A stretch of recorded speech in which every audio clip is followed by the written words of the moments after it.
quick example for you then of how to do the what ifs task. So it's actually probably a personal favourite of mine. I've got a brain that identifies problems really easily, and it does that without me actively seeking to do that.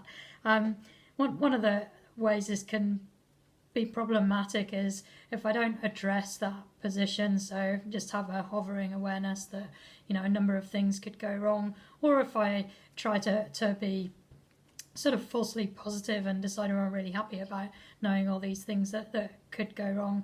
And the what ifs task is a great one for just getting some of that out of your system, but it's also like early warning, red flag, sort of tool for allowing you to anticipate what could go wrong and form a response, because often in the moment when we're under pressure can be really difficult to think clearly, and we react rather than respond. So doing that thinking outside of the pressure situation can be really helpful.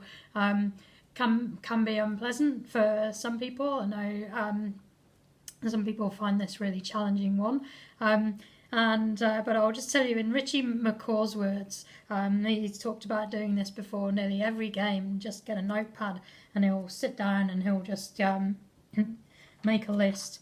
What could go wrong? What could go wrong? And then next to that, he's just going to go, what do I need to nail?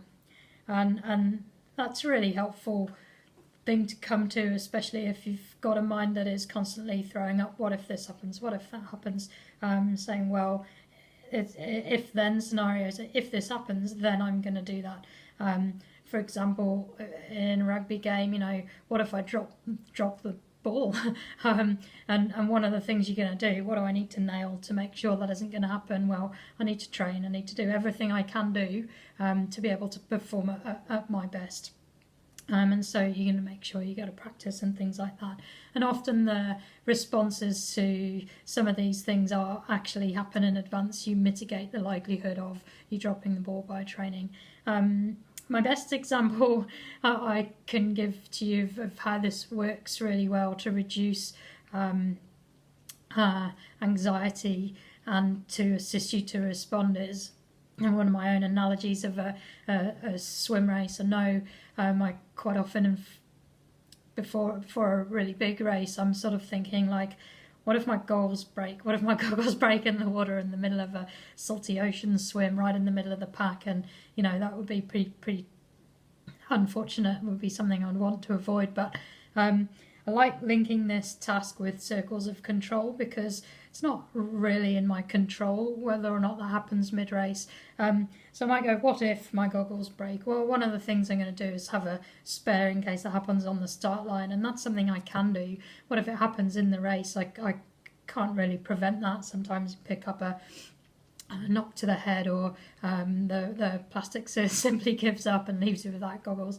In which case, how am I going to respond? Well, in that situation, the main thing I want to do is get off the racing line, because I don't want to be swum over. So what I know, if I've done this thinking, is instead of just going, well, what if the goggles break? That's actually stressful. Don't want that. I just say, well, if they break, I'm going to duck under the water and get off the racing line.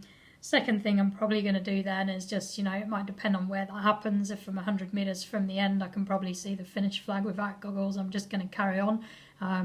Potentially, if I'm in fresh water, it's not going to be an issue. And rather than stressing, this thing happened that I didn't want, and allowing that to affect my race, there's certain scenarios where I could fairly quickly decide to shrug that off, and whilst it might not have been great, it doesn't have to affect me in a huge way.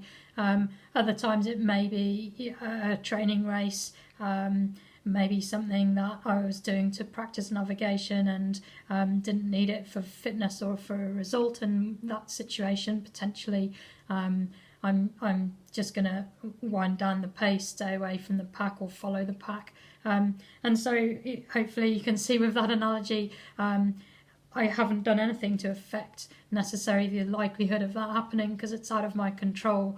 Well, I recognise it's out of my control. What I've done with the what ifs is come up with a series of things that could happen to make it, or less likely to happen, but also